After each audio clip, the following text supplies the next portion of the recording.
Assalamualaikum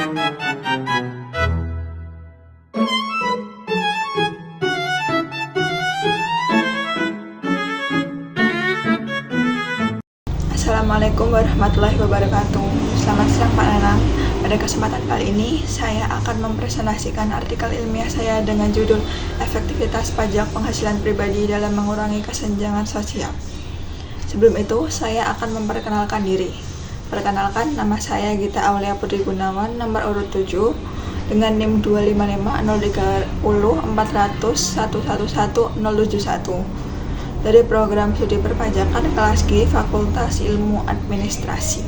Pada bagian pertama artikel ilmiah ini terdapat bagian pendahuluan, di mana pendahuluan tersebut terdiri atas latar belakang. Jadi latar belakang saya melakukan penelitian ini adalah masalah kesejahteraan sosial di Indonesia itu masih tinggi. Jadi apa sih kesejahteraan sosial itu? Kesejahteraan sosial berarti terpenuhinya kebutuhan warga negara sehingga mereka dapat hidup dengan layak.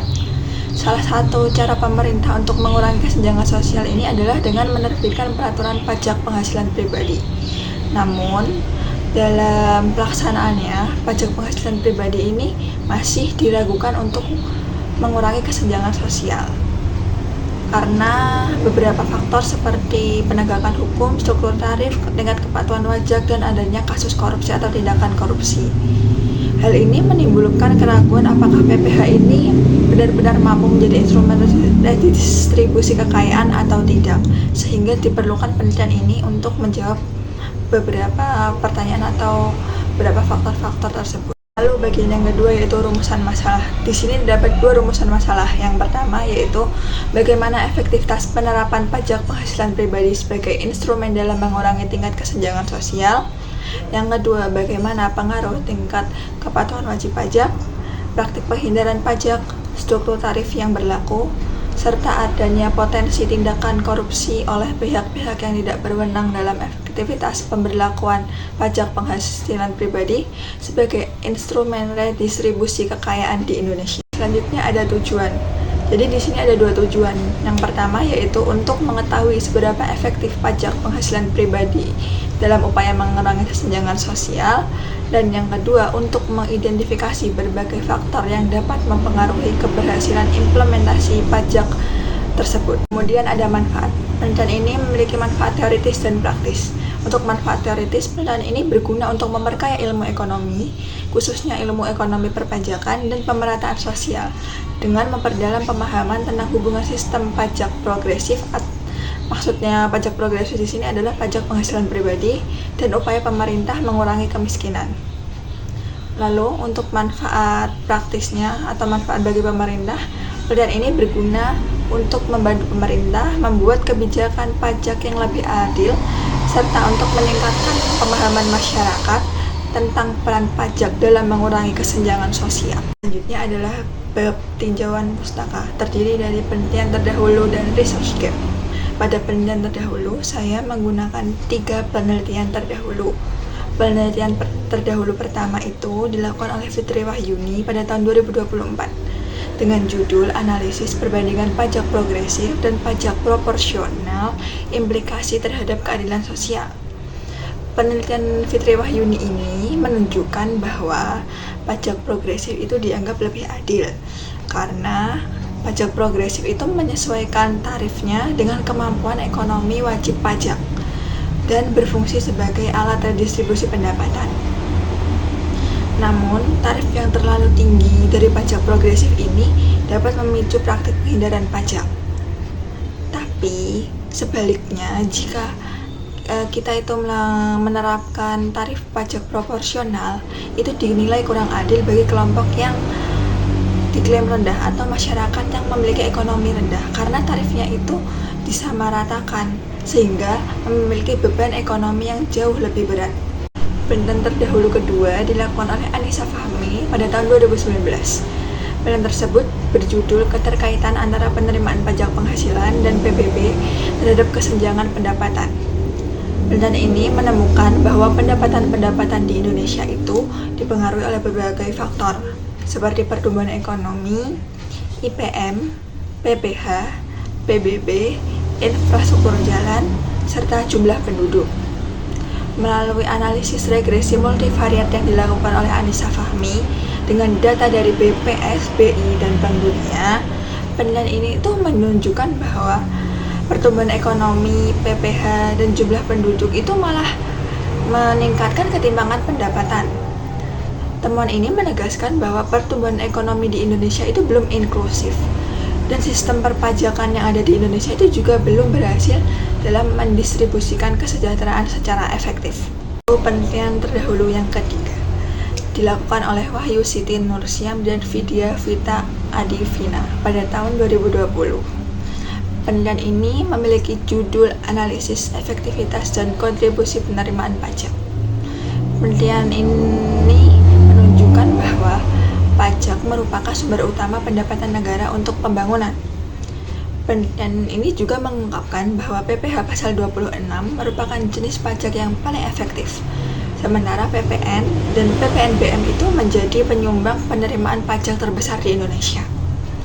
Namun untuk PPh pasal 25 atau 29 atau biasa disebut dengan PPh orang pribadi itu dan PPh badan belum memiliki efektivitas yang tinggi akibat kebijakan PTKP, perlambatan ekonomi global, dan penurunan tarif pajak. Jadi secara keseluruhan, penelitian ini menyimpulkan bahwa efektivitas sistem perpajakan di Indonesia itu masih belum mencapai tingkat yang optimal. Bagian tinjauan pustaka yang kedua adalah research gap. Jadi dari penelitian sebelumnya belum secara khusus membahas efektivitas pajak penghasilan pribadi dalam mengurangi kesenjangan sosial. Dari penelitian Fitri Wahyuni itu hanya ditemukan perbandingan sistem pajak progresif dan pajak proporsional tanpa meneliti secara mendalam kontribusi PPh terhadap redistribusi pendapatan. Sedangkan penelitian Anissa Fahmi membahas tentang pengaruh PPh terhadap kesenjangan, tetapi analisisnya itu masih bersifat makro dan tidak fokus pada efektivitas si pajak pribadi ini. Sementara itu, penelitian terdahulu yang ketiga yang dilakukan oleh Wahyu Siti Nursiam dan Vidya Vita Adivina itu lebih menyoroti efektivitas penerimaan pajak berbagai jenis. Jadi, semua jenis pajak tanpa mengaitkannya dengan pemerataan pendapatan. Dengan demikian, masih terdapat kekurangan dari penelitian terdahulu. Dan penelitian terdahulu itu masih belum secara spesifik mengkaji peran dan efektivitas pajak penghasilan pribadi dalam mengurangi kesenjangan sosial, sehingga penelitian ini perlu dilakukan untuk mengisi kekosongan-kekosongan dari penelitian sebelumnya. Selanjutnya yaitu landasan teori yang berisi pengertian dan teori-teori yang saya gunakan. Yang pertama adalah pengertian pajak penghasilan pribadi. Pajak penghasilan pribadi adalah pajak yang dikenakan pada individu atas penghasilan yang diterima dari pekerjaan atau sumber lain. Pajak ini itu bersifat progresif sehingga semakin tinggi pendapatan seseorang, maka semakin besar persentase pajak yang harus dia bayar. Lalu pengertian yang kedua adalah pengertian tentang kesenjangan sosial. Jadi kesenjangan sosial merupakan perbedaan signifikan dalam kesejahteraan, pendapatan, dan akses sumber daya antar kelompok masyarakat. Ketimpangan ini menimbulkan ketidakseimbangan sosial, di mana kelompok berpendapatan tinggi ini memiliki posisi dan kekuasaan yang lebih besar dibanding kelompok berpenghasilan rendah atau kelompok miskin. Lalu pada bagian teori, saya menggunakan teori public finance theory dikemukakan oleh Richard A. Musgrave. Teori ini menjelaskan bahwa PPh pribadi itu berfungsi sebagai instrumen distribusi, yaitu alat pemerintah untuk mengurangi ketimpangan pendapatan melalui pembiayaan program sosial. Yang kedua, optimal tax theory dikemukakan oleh James A. Mirrlees, menunjukkan bahwa pajak itu harus menyeimbangkan antara keadilan dan efisiensi. Sistem pajak progresif dianggap ideal karena menyesuaikan tarif dengan kemampuan si pembayar, sehingga mendukung pemerataan tanpa menimbulkan distorsi ekonomi yang besar. Lalu teori yang ketiga yaitu social welfare theory dikemukakan oleh A.B. Atkinson, di mana ia menyatakan bahwa kebijakan redistributif seperti pajak progresif dapat meningkatkan keseimbangan sosial jika manfaat pemerataan itu lebih besar daripada kerugian efisiensi pajak. sehingga penghasilan pajak pribadi ini berperan penting dalam menciptakan keseimbangan sosial di masyarakat. Lalu yang keempat yaitu tax compliance theory, dikemukakan oleh Ellingham dan Sanmo, di mana Ellingham dan Sanmo ini menyatakan bahwa kepatuhan pajak itu dipengaruhi oleh sanksi, tarif, dan moralitas pajak. Tingkat kepatuhan yang tinggi dari wajib pajak atau pembayar ini memungkinkan bahwa pajak berfungsi secara efektif sebagai alat redistribusi kekayaan. Tetapi sebaliknya, jika penghindaran pajak dan lemahnya pengawasan itu menghambat pemerataan di masyarakat. Bab selanjutnya yaitu metode penelitian. Dalam artikel ini saya menggunakan metode campuran. Jadi menurut Sugiono, metode campuran itu metode yang menggabungkan pendekatan kualitatif dan kuantitatif untuk memperoleh hasil analisis yang lebih lengkap dan akurat. Saya memilih metode ini karena data kuantitatif itu menurut saya tidak cukup menjelaskan fenomena, sehingga diperlukan data kualitatif sebagai pelengkap. Jadi data kualitatif di sini saya peroleh melalui studi literatur dari jurnal, artikel kebijakan dan penelitian terdahulu terkait efektivitas pajak penghasilan pribadi dan pemerataan pendapatan. Sedangkan data kuantitatif itu berasal dari data sekunder dari BPS dan DJP berupa Gini rasio atau rasio Gini dan penerimaan pajak penghasilan orang pribadi, serta data primer dari kuesioner yang sudah saya sebar. Untuk metode pengumpulan datanya dilakukan melalui studi literatur dan dokumentasi, serta penyebaran kuesioner. Untuk analisis datanya itu saya memadukan analisis kualitatif deskriptif, di mana hal tersebut dilakukan dengan menafsirkan teori dan penelitian terdahulu. Sedangkan untuk analisis kuantitatifnya saya melakukan analisis kuantitatif deskriptif, di mana dilakukan dengan statistik sederhana, diagram, dan korelasi.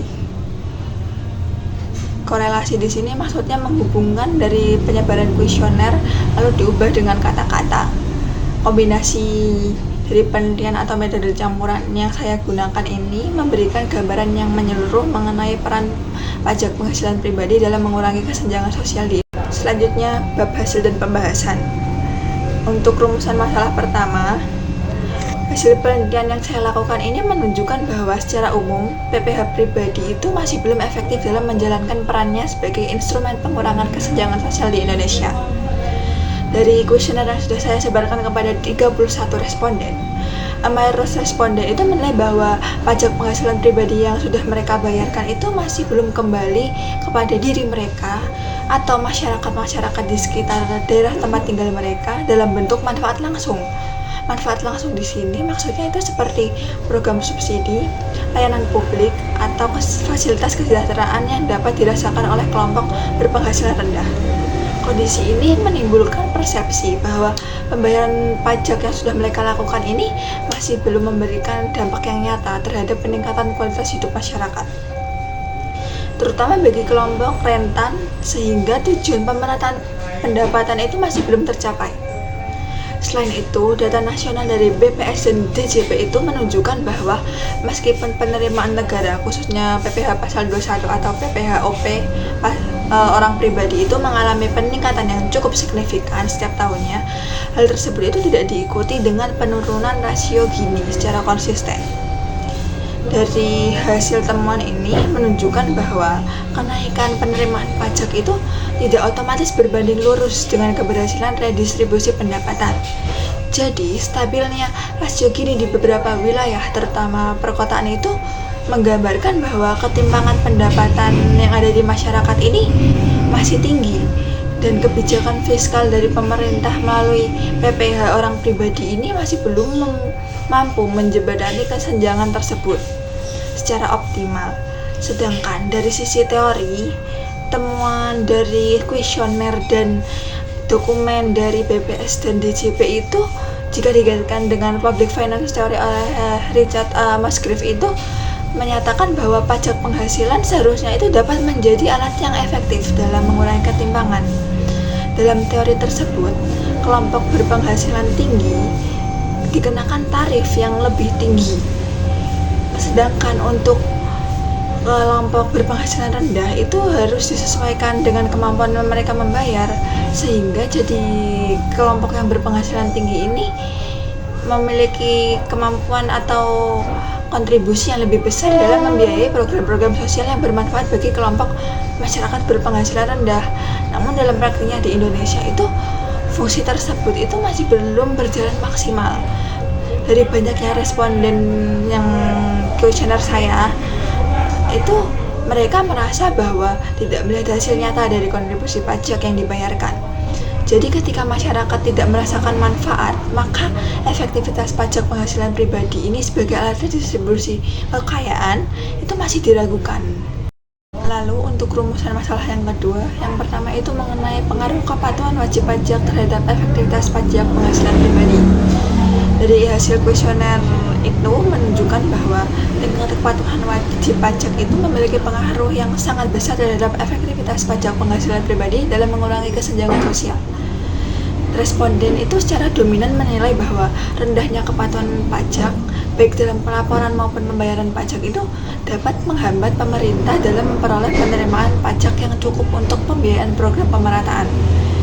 Hal ini sejalan dengan tax compliance theory yang menyatakan bahwa kepatuhan yang tinggi dapat meningkatkan fungsi pajak sebagai alat redistribusi kekayaan. Jadi ketika wajib pajak itu tidak patuh dalam membayar pajak, dana yang seharusnya digunakan untuk kepentingan publik ini menjadi berkurang, sehingga kesenjangan sosial itu makin sulit ditekan. Lalu yang kedua ada pengaruh penghindaran pajak terhadap efektivitas PPh. Praktik penghindaran pajak ini menjadi salah satu faktor yang paling kuat dalam mempengaruhi ketidakefektifan PPh pribadi dalam menurunkan kesenjangan sosial. Seluruh responden dari kuesioner yang saya sebar itu menilai bahwa penghindaran pajak dapat menyebabkan penerimaan negara itu berkurang dengan signifikan, sehingga program-program sosial dari pemerintah ini tidak dapat berjalan secara maksimal. Penghindaran pajak yang dilakukan oleh beberapa pihak ini juga dapat memperlebar ketimpangan karena dilakukan oleh pihak-pihak berpenghasilan tinggi. Jadi pihak-pihak berpenghasilan tinggi itu kan seharusnya berkontribusi besar, tetapi malah mereka itu menghindari pajak, sehingga manfaat dari pajak ini tidak bisa tersampaikan dengan merata. Temuan ini konsisten dengan teori Musgrave, yaitu Public Finance Theory, yang menekankan bahwa penghindaran pajak itu melemahkan kemampuan pajak sebagai instrumen pemerataan. Lalu yang ketiga, pengaruh struktur tarif pajak terhadap efektivitas pajak penghasilan pribadi. Jadi struktur tarif yang berlaku itu dinilai belum optimal untuk mendukung fungsi redistribusi kekayaan di Indonesia. Responden itu berpendapat bahwa ketidakseimbangan atau ketidaktepatan dalam penetapan tarif membuat beban pajak itu tidak sepenuhnya proporsional, sehingga efek pemerataan itu menjadi lemah. Struktur tarif yang tidak sepenuhnya progresif ini dapat menyebabkan masyarakat berpenghasilan tinggi tidak memberikan kontribusi yang sesuai dengan kemampuan ekonomi mereka. Kondisi ini itu menghambat efektivitas pajak penghasilan pribadi sebagai alat untuk mengurangi kesenjangan, sebagaimana diharapkan dalam teori optimal tax. Lalu yang keempat yaitu pengaruh potensi korupsi terhadap efektivitas pajak penghasilan pribadi. Jadi di sini potensi korupsi dalam pengelolaan penerimaan pajak itu dinilai berpengaruh sangat besar terhadap ketidakefektifan pajak penghasilan pribadi. Jadi, seluruh responden itu menilai bahwa korupsi menyebabkan penerimaan pajak negara itu tidak sepenuhnya digunakan untuk kepentingan publik, sehingga manfaat pajak juga dirasakan tidak merata oleh masyarakat. Korupsi itu merusak kepercayaan masyarakat, mengurangi kepatuhan, dan juga melemahkan fungsi pajak sebagai alat distribusi kekayaan. Jadi ketika dana publik itu tidak dialirkan ke program-program sosial akibat korupsi, maka kemampuan PPh untuk mengurangi kesenjangan sosial ini menjadi sangat terbatas. Selanjutnya bab kesimpulan. Untuk rumusan masalah pertama, Berdasarkan kuesioner dan studi pustaka, penerapan pajak penghasilan pribadi atau PPHOP dalam mengurangi kesenjangan sosial ini dirasa masih belum optimal. Masyarakat itu memahami potensi PPH sebagai alat distribusi pendapatan, namun dalam prosesnya belum berdampak nyata terhadap pengurangan kemiskinan. Hal tersebut itu dipengaruhi oleh berbagai faktor penghambat yang meliputi seperti rendahnya kepatuhan wajib pajak, praktik penghindaran pajak, kelemahnya pengawasan, kurangnya transparansi, serta potensi korupsi. Meski demikian, data penerimaan PPh pasal 21 atau PPHOP ini menunjukkan potensi positif sistem perpajakan dalam mendukung pemerataan ekonomi, terlihat dari pencapaian target APBN dan perbaikan rasio Gini nasional di wilayah perkotaan. Yang kedua, rumusan masalah kedua. Efektivitas PPh itu dipengaruhi oleh 4 faktor. Yang pertama, kepatuhan wajib pajak, praktik penghindaran pajak, struktur tarif, dan potensi adanya korupsi. Kepatuhan tinggi ini meningkatkan penerimaan negara dan kemampuan PPh dalam mendanai program sosial. Sedangkan penghindaran pajak dan struktur tarif yang tidak proporsional melemahkan fungsi redistribusi kekayaan. Sedangkan korupsi menurunkan kepercayaan masyarakat dan menghambat penyaluran pajak untuk pemerataan. Oleh karena itu, peningkatan kepatuhan, pengurangan penghindaran pajak, penyesuaian tarif, dan penegakan hukum yang tegas serta bebas korupsi jadi kunci agar PPh dapat memberikan kontribusi maksimal dalam menciptakan kesejahteraan sosial yang merata bagi masyarakat di Indonesia. Bab selanjutnya yaitu saran. Penelitian ini memiliki beberapa keterbatasan, sehingga penelitian selanjutnya disarankan untuk menggunakan sampel yang jauh lebih besar dan lebih beragam agar mewakili kondisi wajib pajak. Selain itu, metode analisis sebaiknya dikembangkan menggunakan pendekatan yang dapat menguji hubungan sebab akibat seperti regresi, korelasi atau SEM, serta variabel kepatuhan pajak, penghindaran pajak, struktur tarif, dan korupsi diuji secara empiris dengan instrumen yang lebih terstruktur. Penggabungan data primer dan data sekunder dengan rentang waktu yang lebih panjang juga dianjurkan agar tren efektivitas pajak penghasilan pribadi dapat dianalisis lebih mendalam, sehingga hasil penelitian ini dapat lebih akurat dan bermanfaat bagi perbaikan kebijakan perpajakan dalam mengurangi kesenjangan sosial. Berikut ini saya lampirkan daftar pustaka atau referensi yang saya gunakan. Saya menggunakan referensi dari website seperti ID Score, BPS, DJP. Sedangkan untuk jurnal, saya mengambil beberapa jurnal yang dikaitkan dalam hasil dan pembahasan itu dari jurnal Garuda. Sedangkan untuk yang lainnya itu saya ambil dari jurnal-jurnal universitas atau jurnal ekonomi bisnis.